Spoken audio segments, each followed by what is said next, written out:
Queridos, hoje nós vamos então para o capítulo 19 da nossa Confissão de Fé, um capítulo que é um pouquinho mais breve do que os outros, são só 3 pontos, então vamos conseguir aqui terminar essa noite.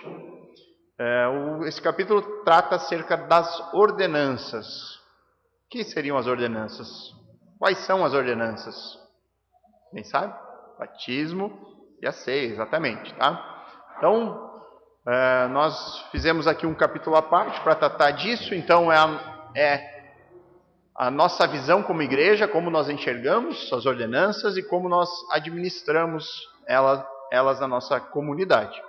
Então, o primeiro ponto deste capítulo vai dizer assim: cremos que estas ordenanças, que são o batismo e a ceia, devem ser ministradas somente por aqueles que para isto sejam qualificados e que sejam chamados por um comissionamento de Cristo, o único que é legislador, que as determinou para serem realizadas em pessoas que o recebem como seu único Salvador, sendo para elas um sinal de sua comunhão com Cristo, morto e ressuscitado. Então aqui nós dizemos o seguinte, que nós entendemos que apenas aqueles que são comissionados por Deus, aqueles que estão num papel de liderança da igreja, aqueles que estão na frente e que são ordenados para isso, eles devem ser os que ministram essas 2 ordenanças. Tá? Então nós entendemos que a igreja ela se organizou no Novo Testamento em cima dos oficiais, conforme nós vimos na eclesiologia. Então os 2 oficiais dentro da igreja, aqueles que ocupam papéis de liderança, são pastores e diáconos. Então são eles aqueles que administram tanto o batismo quanto a ceia. Nós não cremos que qualquer cristão possa sair batizando outras pessoas. Tá? Isso só no caso de não haver uma liderança constituída. Então, se num determinado local, não há uma igreja constituída, não há uma liderança constituída, são irmãos ali que se reúnem de uma maneira mais informal, pode-se ter essa possibilidade. Tá? Mas, do contrário, tendo igreja, tendo pastores instituídos, são eles aqueles que devem ministrar e administrar ambas as ordenanças. Tá? Eu já tive uma fase da minha vida, aqueles que me conhecem há mais tempo, que eu achava que qualquer cristão podia pregar o evangelho e sair batizando. Por quê? Baseado no início do livro de Atos, onde nós vemos isso acontecendo algumas vezes. Você tem lá o caso de Filipe, o eunuco, onde ele vai lá, prega o evangelho e batiza a pessoa. Só que esse é um entendimento imaturo da palavra de Deus, no sentido de que a igreja de Atos, o próprio livro de Atos é um relato histórico que está contando o nascimento da igreja e a sua organização. Ela foi progredindo e se estruturando e se organizando, e posteriormente foi instituído pastores e diáconos. Então, dentro de um contexto normal, onde há igreja, onde há a figura desses líderes constituídos, tá? São eles aqueles que devem administrar isso. Porque nós veremos aqui, o batismo ele insere os irmãos na igreja, então são os líderes que vão estar incumbidos da tarefa de receber novos convertidos no meio da comunidade. Tá? Então, o batismo ele é para quem? Para aqueles que são crentes, aqueles que reconhecem, que recebem Cristo, que foi morto e que ressuscitou, da sua união com Ele, da remissão dos pecados, da consagração da vida a Deus, andando em novidade de vida. Nem o batismo, nem a ceia, nós cremos, não são sacramentos, no sentido de que a palavra sacramento vem da ideia de algo sacro, algo sagrado. E isso dá uma conotação de que a ceia e o batismo, aquele momento, tem algum tipo de transmissão de graça. Tá? Então, naquele momento, há algo sobrenatural envolvido. Então, muitos creem que, por exemplo, você participar da ceia, você tem no momento da participação dos elementos, perdão de pecados. Então, muitos creem que no momento do batismo ocorre algo sobrenatural, e o batismo traz uma mudança sobrenatural sobre a vida de quem é batizado. Então você vê muitas vezes igrejas que oferecem o batismo para qualquer pessoa. Eu já vi pastores que estavam fazendo o batismo da sua igreja e pessoas estão ali ao redor vendo, e eles chamarem outras pessoas, quem mais gostaria de ser batizado? E aí eles batizam a pessoa naquele momento. E aí você pensa, nossa, mas como assim, né? A pessoa simplesmente quis ser batizada e ele batizou porque tem essa ideia de algo sobrenatural acontecendo ali. Então eles creem que o simples fato deles serem batizados vai ter alguma obra sobrenatural e que eles possam, naquele momento, nascer de novo, né? Então, nós não cremos assim, tá? Nós cremos que o batismo e a ceia são atos memoriais. Não há nada sobrenatural envolvido ali, tá? A transmissão de graça, ela só ocorre pelo simples fato de você lembrar de verdades espirituais profundas naquele momento. Tá? Então, existe graça ali no simples fato de você lembrar o que é o corpo e o cálice, né? De você pensar naquilo, de você meditar naquilo, de você ter um momento de comunhão ali, né?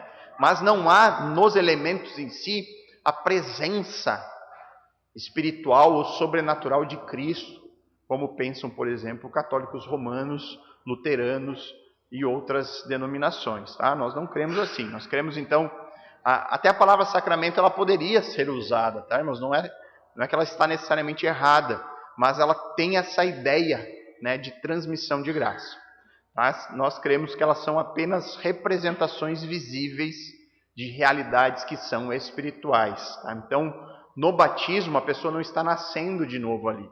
Ela está só afirmando visualmente, publicamente, algo que já aconteceu interiormente. Algo que já aconteceu no coração, né? Então, ambas devem ser administradas sobre a autoridade da igreja local. Tá? Então, tem que estar debaixo da igreja. É por isso que nós não cremos, por exemplo, que você possa fazer a ceia na sua casa com a sua família, né? Tem que ser dentro da comunidade, dentro da congregação, tá? Ceia online, essas coisas também não fazem sentido. E nós veremos os textos depois para tratar mais profundamente. Então, o batismo, aqueles que confessam sua fé em Cristo, e a ceia, aqueles que têm confessado essa fé no Salvador. Então, o batismo é uma vez só, que você confirma publicamente que você crê em Cristo e foi salvo por Ele, e a ceia ela é feita de maneira regular, onde nós constantemente estamos confessando essa fé. Constantemente nós estamos confessando que cremos e que estamos unidos no corpo e no sangue do nosso Redentor. Então, nenhuma delas é necessária para a salvação, né? Nós não cremos que você precisa ser batizado para ser salvo, né? Nós cremos que o batismo é só a representação visível da salvação que já aconteceu. Então, não há problema, né? Às vezes a pessoa recebe o Senhor Jesus no leito de morte no hospital. Você não tem condição de transportar aquela pessoa para realizar um batismo. Então, não vai ser salva porque não foi batizado? Não é o caso. A salvação ela é unicamente pela fé em Cristo Jesus. Ela não depende do batismo. Tá? Então, muita gente faz confusão nisso. Coloca como se o batismo fosse necessário.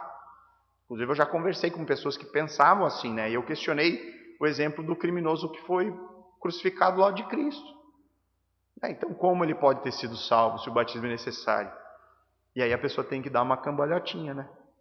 Qual que foi o argumento? Que quando Cristo foi transpassado pela lança, aquela água que saiu de Cristo batizou a pessoa. Né? Então você vê aonde vai para você se manter unido a uma convicção completamente sem fundamento bíblico, né? Tá? Muito nisso. Só que esquece de ler o restante do texto, né? Isso. Daí ele continua, né? Mas quem não crer será condenado. Exatamente. Tá? Então são demonstrações, são apenas demonstrações visíveis de obediência ao Senhor. Então, é possível um crente não querer ser batizado?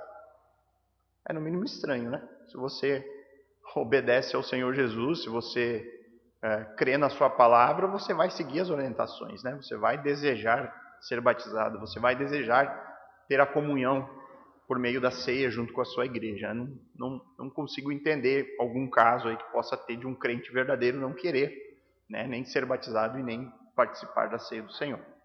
Então, o primeiro texto é o texto clássico de Mateus 28.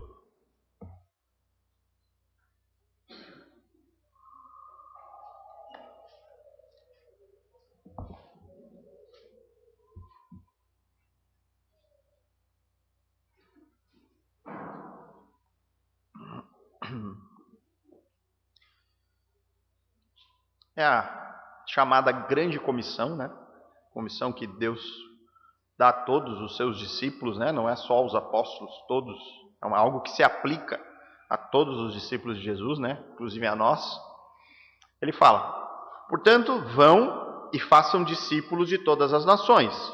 Então, nessa comissão, Deus diz: olha, vocês, meus discípulos, vocês precisam levar o evangelho a todos os lugares, né? A todos aqueles que ainda não têm a mensagem, vocês são incumbidos de levar essa mensagem. E aí o que você tem que fazer com eles? Batizá-los em nome do Pai, do Filho e do Espírito Santo. Mas não só isso, né? Você não batiza a pessoa e abandona a pessoa. Ensinem esses novos discípulos a obedecerem a todas as ordens que eu lhes dei. E lembre-se disso, estou sempre com vocês até o fim dos tempos. Então nós temos uma tarefa de ir levar o Evangelho, ensinar a obediência à palavra de Deus, ensinar a obediência a Cristo e batizá-los em nome do Pai, do Filho e do Espírito Santo, como um símbolo de que essa pessoa está entregando a sua vida a Cristo. Depois também temos o texto de 1 Coríntios 11, que é o texto aí que a gente costuma ler da ceia do Senhor, né? Nós vamos ler só os versos 23 a 26. Depois nós vamos voltar nesse texto quando a gente estiver tratando especificamente da ceia. Onde ele diz: pois eu lhes transmiti aquilo que recebi do Senhor. Na noite em que o Senhor Jesus foi traído, ele tomou o pão, agradeceu a Deus, partiu e disse: este é o meu corpo que é entregue por vocês. Façam isso em memória de mim. Da mesma forma, depois da ceia, tomou o cálice e disse: este cálice é a nova aliança confirmada com o meu sangue. Façam isso em memória de mim sempre que o beberem. Porque cada vez que vocês comerem desse pão e beberem desse cálice, anunciam a morte do Senhor até que ele venha. Então, fica bem claro que ambas as coisas, batismo e ceia, são ordens de Deus, né? Jesus disse lá na grande comissão: vão, façam discípulos e batize-os em nome do Pai, do Filho e do Espírito Santo. E aqui ele diz, né, façam isso, né, comam do pão e bebam do cálice em memória dele mesmo, todas as vezes, né, regularmente, né? Então, algo que deveria ser feito de forma regular. Certo? Alguma dúvida até aqui? Então, vamos lá para o ponto 2, que é o ponto que vai tratar acerca do batismo. Então, nós cremos que o batismo é uma ordenança do Novo Testamento, é uma ordem que foi instituída nesta nova aliança que Cristo institui através do seu sangue. Somente podem ser batizados quem? Aqueles que confessam arrependimento para com Deus, fé e obediência ao Senhor Jesus. Então, aqui é alguém que confessa que crê em Cristo e que está disposto a assumir os custos de ser um discípulo. Então, olha, eu entendi o que é ser um cristão, eu entendi o que é carregar o nome de Jesus, eu entendi o que significa ser um discípulo dele e eu quero confirmar isso de maneira pública, tá? É por isso que nós não cremos que infantes, crianças, né, devam ser batizados, tá? Porque elas são incapazes de demonstrar essa fé, né? Então, um bebezinho, ele é incapaz de crer, ele ainda não consegue compreender as verdades necessárias para que alguém diga publicamente: olha, eu assumo isso, esses custos de seguir a Cristo, e eu estou aqui afirmando isso publicamente, tá? Nós não cremos que devemos batizar crianças. O elemento a ser empregado no batismo é a água, tá? No qual o crente ele é submerso em nome do Pai, do Filho e do Espírito Santo. E nós cremos no batismo por imersão. Nós não praticamos aqui o chamado batismo por aspersão, tá? Também nós vamos aqui ver alguns textos que vai nos ajudar a entender o porquê que nós não adotamos outra forma aí de batismo. Vamos ver 2 textinhos aqui em Atos.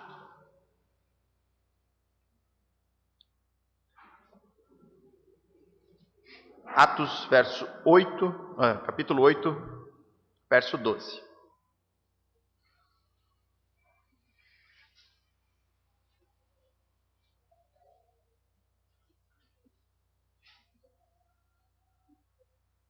Então diz o texto: no entanto, quando Filipe lhes levou a mensagem sobre as boas novas do reino de Deus e sobre o nome de Jesus Cristo, eles creram. E como resultado, muitos homens e mulheres foram batizados. Então, quando eles foram batizados aqui no texto? Depois que eles creram. Então eles depositaram a sua fé, eles creram na mensagem que estava sendo dada sobre o reino de Deus, sobre o nome de Jesus Cristo. Eles creram na mensagem de Filipe. E aí então, como consequência disso, como resultado dessa fé demonstrada, eles foram então batizados por ele. Então aqui há um elemento necessário que é o crer, para você ser batizado.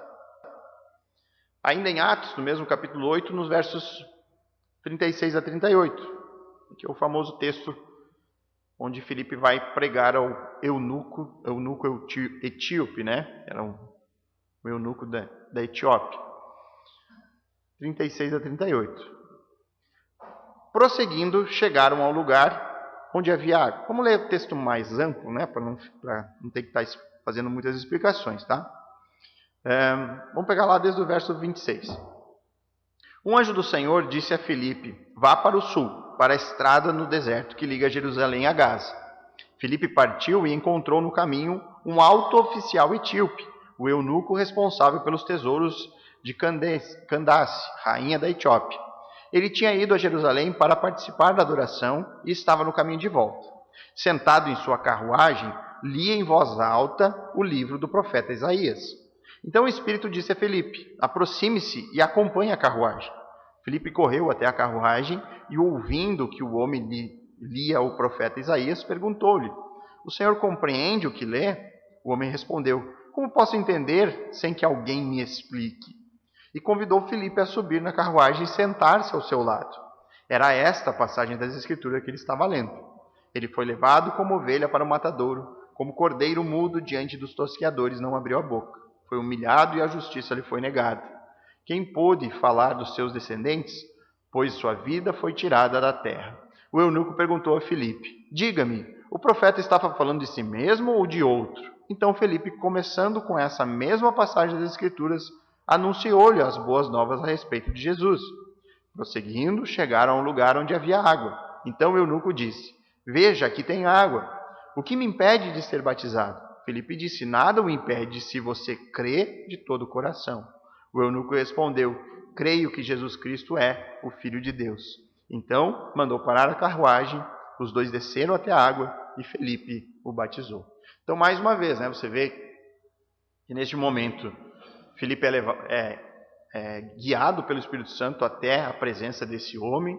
Ele estava lá lendo as Escrituras, né, não estava entendendo, como acontece com muitas pessoas, né, que num primeiro contato, num contato inicial com a Bíblia: mas eu não entendo nada da Bíblia.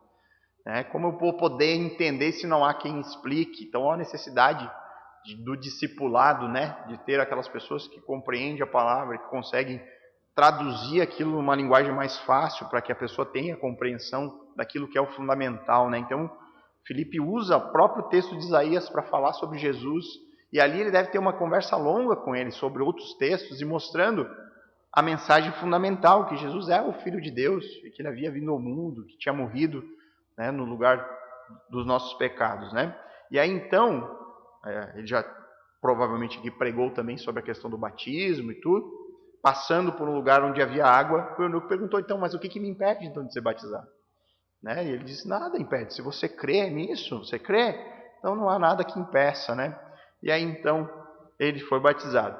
E aqui muitos usam isso, né, para dizer que o batismo ele tem que ser um processo rápido, que a gente não pode exigir demais das pessoas.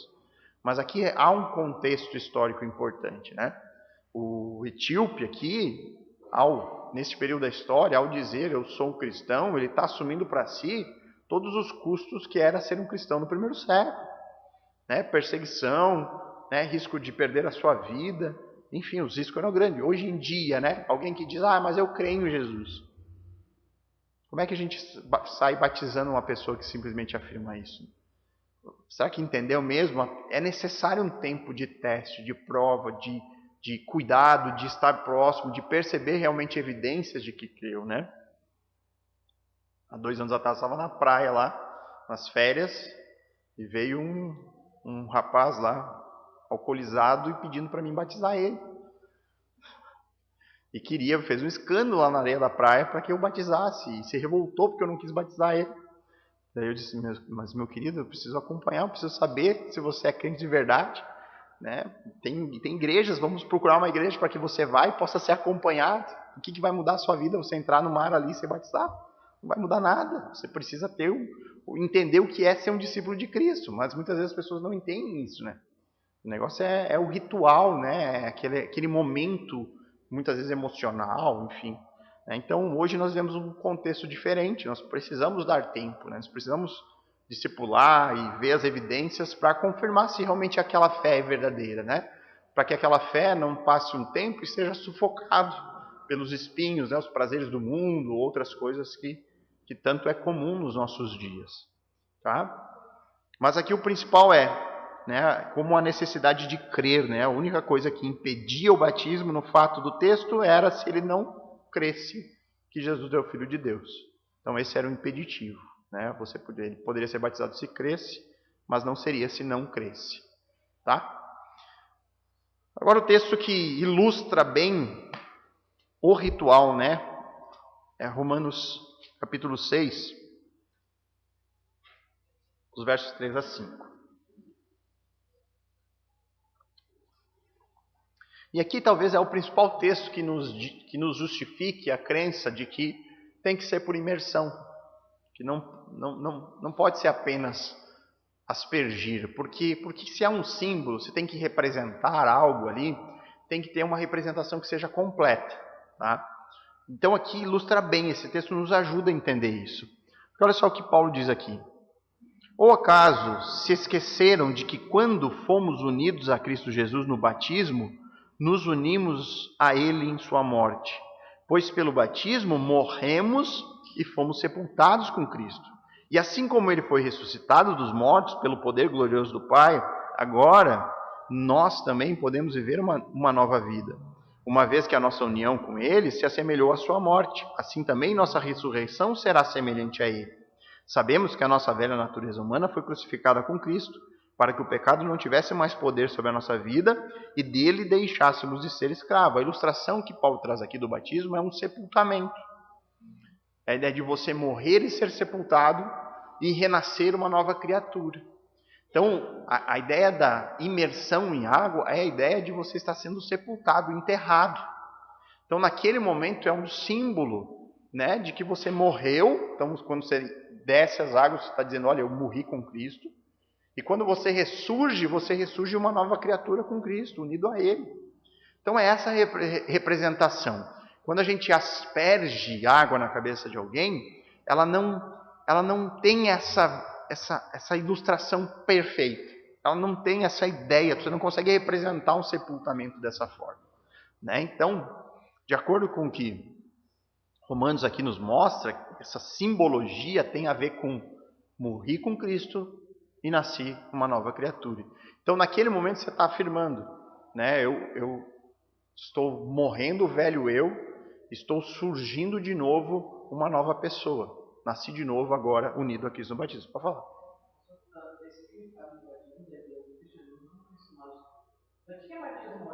Já. Isso. Da onde veio essa ideia deles? O que eles pensavam? Sim. É importante essa pergunta. Porque muitas vezes as pessoas confundem o batismo cristão com o batismo de João. Então, tem muita gente que fala, o batismo ele é um batismo de arrependimento, porque João batizava para que as pessoas se arrependessem. Não. O que se tem relato é que no período de João Batista, ali naquele período antes até do primeiro século, né, o período mais para o final dos 400 anos de silêncio, surgiu essa prática de que eles precisavam de um arrependimento, a nação de Israel precisava de um arrependimento por terem abandonado a aliança com Deus. Então havia um entendimento de que esse silêncio de Deus em não levantar profeta naquele tempo era por causa da infidelidade dos judeus, né? Então se criou essa prática. O judeu ele era batizado no sentido de se arrepender de ter abandonado a aliança de Deus. Então era um arrependimento público acerca de, olha, eu abandonei a palavra, eu abandonei a lei, e agora estou me reconhecendo isso e voltando. É por isso que os religiosos tanto se ofenderam com João Batista. Porque João Batista disse, olha, vocês também precisam se arrepender e voltar para a aliança. E eles achavam que eram os guardiões da aliança, né? Então por isso a revolta dos religiosos naquele tempo. Então, a purificação com água está presente na lei, na questão do sacerdócio, no ritual do próprio templo, mas naquele período foi intensificado com essa ideia. O Senhor parou de falar conosco porque nós abandonamos a aliança com Ele. E aí João vem anunciando, né, se arrependam porque próximo está o reino dos céus. E aí ele fazia isso, né? Todo aquele que reconhecia, olha, de fato, nós abandonamos a lei do Senhor. Eu me arrependo, e aí ele era batizado pelo João. Mas esse não é o batismo cristão. Né? Não é o batismo cristão. Ok? Alguma dúvida mais? Ficou? Como? Sim, uma preparação, né? Isso, é uma preparação anunciando que o Messias estava vindo e que havia necessidade de um arrependimento nacional para que o reino fosse instituído. Mas não houve, né? Mas não houve. O povo rejeitou mais uma vez e o Senhor morreu na cruz, né? Mas havia essa preparação para o caminho do Messias. Então é bem diferente, né? O batismo instituído por Cristo daquele de João Batista, por mais que hajam elementos de ligação, no caso arrependimento de pecados e tal, mas no caso de João é um arrependimento de abandono da lei, o abandono da aliança, né? Então é diferente do de Jesus, né? Certo? Então, batismo era isso. Vamos para a ceia, então. Ponto 3 da ceia. A ceia do Senhor Jesus foi instituída por Ele na mesma noite em que foi traído, para ser observada nas igrejas até o fim dos seus dias na terra. Então aqui é diferente do batismo no sentido que o batismo é uma vez só. Tá? Então você vai ser batizado uma vez. Pelo menos essa deveria ser a regra, né? Você entende o que você fez, você for batizado, é uma vez só. A ceia, ela é feita regularmente, tá? Por quê? A fim de lembrar perpetuamente e ser um testemunho do sacrifício da sua morte. Então nós estamos aqui lembrando algo. Estamos aqui lembrando o que Cristo fez por nós na cruz, para confirmar os crentes na fé e em todos os benefícios decorrentes desta confirmação e comunhão, para promover a nutrição espiritual e o crescimento deles em Cristo, para encorajar o maior engajamento deles em todos os seus deveres para com Cristo, para ser um elo e um penhor da comunhão com Ele e de uns com os outros. Então é um alimento também da comunhão. A ceia é um memorial do sacrifício único que Cristo fez de si mesmo sobre a cruz de uma vez por todas. Então é um memorial que Cristo morreu uma vez. Tá? Por quê? Porque por exemplo, no catolicismo romano, Jesus é sepultado toda a missa. Ele é morto toda a missa, sacrificado. Então é como se o sacrifício fosse repetido todo domingo. Nós não cremos nisso, tá? É apenas um memorial. As pessoas ímpias e as que impenitentes nos seus pecados, visto não estarem propriamente adequadas para desfrutar da comunhão com Cristo, são, portanto, indignas da mesa do Senhor. Então, quem que não pode participar? O ímpio. Ou alguém que tem algum pecado sem arrependimento, que está num processo, por exemplo, de disciplina eclesiástica. Tá? Que tem um pecado que é visível, já foi, né, exortado e mesmo assim está impenitente. Não se arrepende daquilo. Então esses não estão aptos a participar. Agora nós, cristãos, todo crente, nós somos pecadores. Tá? Então o critério é assim, se fosse o pecado o critério de não participar, nenhum de nós poderia participar. A questão é que nós somos pecadores que nos arrependemos. Nós reconhecemos a nossa miséria diante de Deus e aí nós temos que participar. Então não é opcional para o crente. Já participei de igrejas onde a pessoa fazia uma avaliação lá e de repente crente ali decidia não participar. Não, hoje eu não vou participar porque eu acho que eu pequei essa semana. Eu estou em pecado aqui, estou fazendo alguma coisa errada. Não, o crente ele é convocado. O crente, se sabe que está fazendo alguma coisa errada, ele se arrepende e participa. Se apropria, porque é isso que salva. É o sangue que purifica. É a comunhão com o corpo. Né? Então não é opcional para crentes. Apenas descrentes. Tá? Esses é que não devem participar. E não pode tomar parte nestes santos mistérios, nem a eles serem admitidos sem que cometam um grande pecado contra Cristo. Então há uma consequência de participar sem o devido entendimento, sem crer de fato no Senhor Jesus. A ceia do Senhor deve ser realizada por meio de 2 elementos: o pão, que representa o corpo de Cristo, e o fruto da videira, que representa o precioso sangue do Salvador. Então são elementos que simbolizam. Tá? Então, aqui poderia ser o vinho ou o suco de uva, né? É indiferente, é o fruto da vide, né? Algo que represente o sangue. O que não dá é para trocar esses elementos por coisas que não simbolizam. Vamos fazer com brigadeiro e Coca-Cola. Ó, irmãos, não temos pão e suco hoje, vamos fazer com brigadeiro e Coca. Isso, o brigadeiro representa o corpo de Cristo? A Coca-Cola representa sangue? Não, né? Então não faz, não tem o elemento, não faz, tá? Ele precisa simbolizar, você tem que olhar para o elemento e ter um símbolo ali, né? Algo que lembre, que nos remeta àquilo, tá? Vou fazer com água, né? Eu vi que igreja fazendo com água. E era para... Né? Teve um irmão que relatou para mim essa história. Ele estava na igreja e eles não tinham o suco ou o vinho e fizeram com água e mandaram as pessoas ter fé que aquilo era o sangue de Cristo. Mas não tem como representar aquilo, né? Então não faz. Simples assim. Essa ordenança deve ser realizada regularmente pela igreja local. A Bíblia não nos institui o período, né? Ela não diz, ó, façam toda semana. Ela diz, façam sempre que se reunirem, mas ela não dá, assim, a obrigação de fazer semanal, mensal. Isso se torna algo tradicional dentro da igreja. Nós aqui já fizemos, já teve tempos que nós fazíamos todo culto. Todo culto nós fazíamos. Toda vez que nós nos reunimos, nós fazíamos. Mas o que isso traz uma percepção? Daqui foi o que a gente percebeu. Que muitas vezes esse negócio de fazer todo momento diminui um pouco o momento especial que deve ser a ceia, né? Algo que, quando é feito de maneira um pouquinho mais, aqui no caso mensal, eu achei que foi o modelo que ficou melhor. E a gente procura não fazer só, daí o culto, tem um momento de comunhão depois, né? A gente tem um momento mais especial e mais marcante em relação a isso. Vou falar.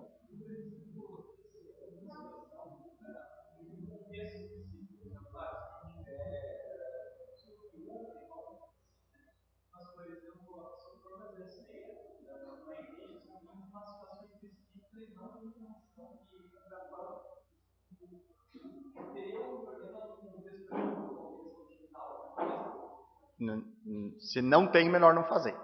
Não se faz. Por quê? Porque não é uma transmissão de graça, não tem ali nada sobrenatural envolvido. Então não se faz, né? É melhor não fazer. Né? Se não tem os elementos que lembrem, é melhor não fazer. Tá? Memória de Cristo e em anúncio dessa obra. Então você tem ali um momento memorial, um momento de comunhão e também um momento de anúncio. Né? Nós estamos anunciando o que Cristo fez e anunciando também que um dia ele vai voltar. Tá? Vamos pegar ali 1 Coríntios. Nós vamos ver primeiro o capítulo 10, porque ele introduz aí o texto principal, né? Ele traz algumas questões que são importantes aqui, no verso 16 e 17.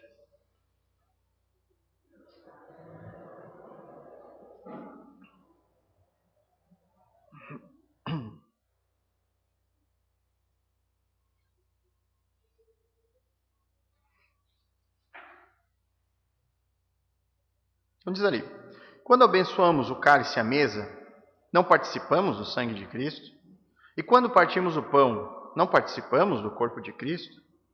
E embora sejamos muitos, todos comemos do mesmo pão, mostrando que somos um só corpo.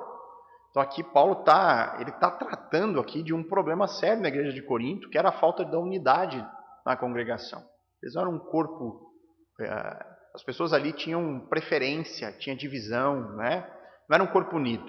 E ele está exortando sobre isso, ele está trazendo a importância da congregação aqui nesse momento. E como é importante o corpo estar unido. E isso traz o contexto do que ele fala no capítulo 11. A partir do verso 23. Ali. Pois eu lhes transmiti aquilo que recebi do Senhor. Na noite que o Senhor Jesus foi traído, ele tomou o pão, agradeceu a Deus, partiu e disse, isso é o meu corpo que é entregue por vocês. Façam isso em memória de mim. Da mesma forma, depois da ceia, tomou o cálice e disse, este cálice é a nova aliança confirmada com meu sangue. Façam isso em memória de mim sempre que o beberem. Porque cada vez que vocês comem esse pão e bebem desse cálice, anunciam a morte do Senhor até que ele venha. Assim, quem come do pão ou bebe do cálice do Senhor indignamente é culpado de pecar contra o corpo e o sangue do Senhor. Portanto, examine-se antes de comer o pão e beber do cálice.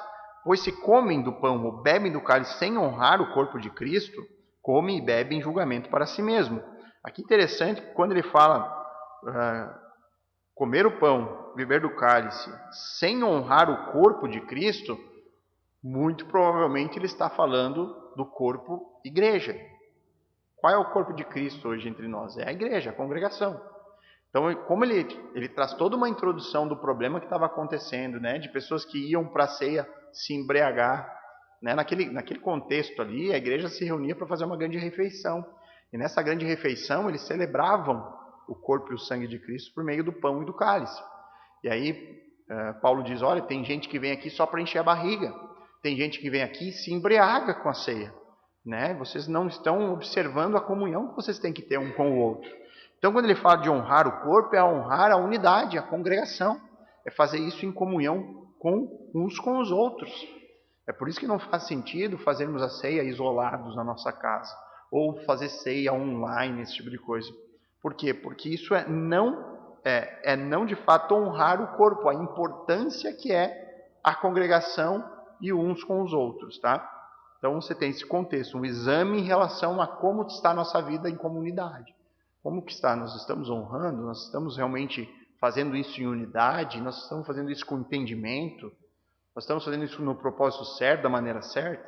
É isso que nós temos que perceber. Aí tem uma palavrinha aqui de Hebreus, que vai falar sobre... que vai trazer uma refutação acerca da ideia de, na ceia, você sacrificar Cristo novamente, né? Esse texto deixa bem claro que isso não pode, né, não tem nenhum propósito de acontecer.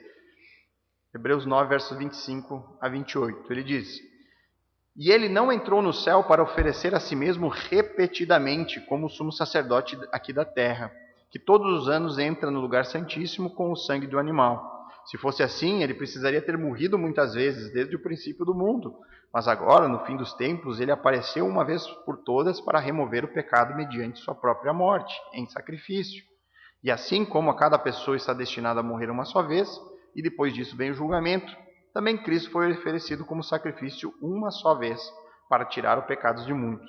Ele voltará, não para tratar de nossos pecados, mas para trazer salvação a todos que aguardam com grande expectativa.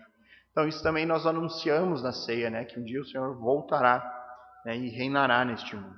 Então você tem o contexto na ceia, que é um contexto de comunhão, né, da igreja reunida para lembrar disso. Você tem na ceia o contexto da comunicação, né, nós comunicamos que Cristo morreu, que o seu sangue foi derramado em favor de muitos, e nós também anunciamos que um dia o Senhor voltará e nos resgatará deste mundo mau. Então, essa é a simbologia por trás da ceia do Senhor. Tá? Alguma dúvida acerca da ceia? Tá? Então era isso. O que nós rejeitamos aqui? Sempre as rejeições no final. Rejeitamos que a doutrina do batismo e a ceia do Senhor transmite algum tipo de graça sobrenatural, como por exemplo perdão de pecados.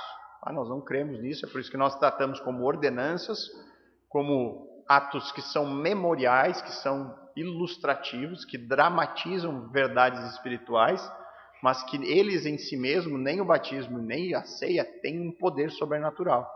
Quando você vem aqui na frente, pega os elementos, o pão e o cálice, você não está ali recebendo algum tipo de perdão ou alguma graça sobrenatural acontecendo porque você está comendo o pão e bebendo. O que ocorre é a lembrança, você é abençoado pelo fato de lembrar, né? Então olha como isso é importante para a igreja.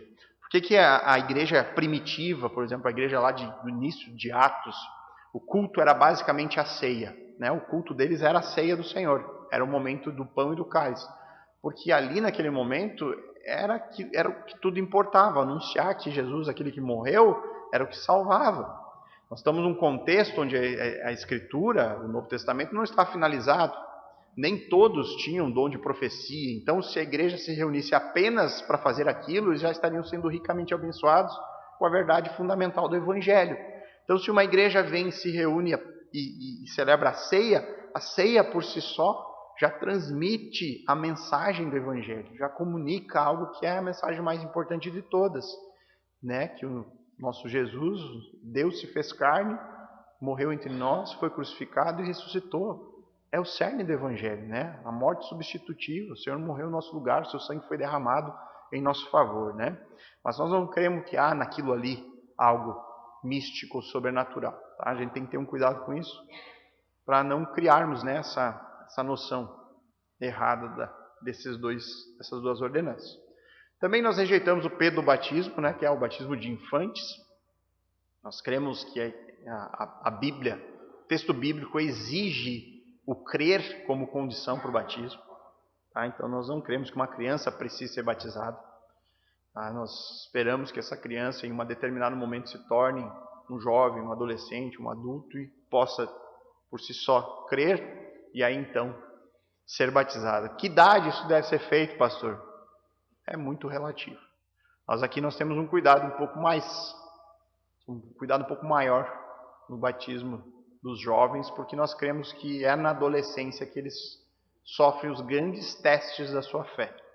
Tá? Então não tem por que acelerar um processo, não tem por que batizar antes da hora. Né? Na juventude é que de fato a fé deles são testada. Então, passando essa fase, a gente tem um pouco mais de convicção acerca da confissão de fé que eles possam já confessar, né? já colocar para fora com as suas bocas. Certo? Alguma dúvida aqui? Não? Batismo de crianças? Não cremos também que o batismo é uma obra necessária para a salvação, tá? Não cremos, tá? Não é necessária, por isso que também o não ter pressa em batizar não é um problema. Tá? Não precisamos batizar porque senão não vai ser salvo. Não cremos nisso, né? Nós cremos que a salvação é unicamente pela fé. Se nós dissermos que o batismo ele é um elemento fundamental, então nós estamos acrescentando uma obra. Tá? Nós estamos dizendo, olha, o que Cristo fez na cruz não é suficiente. Você tem que ser a cruz e mais o batismo. E aí você acrescenta algo na salvação que foi providenciado. E por fim,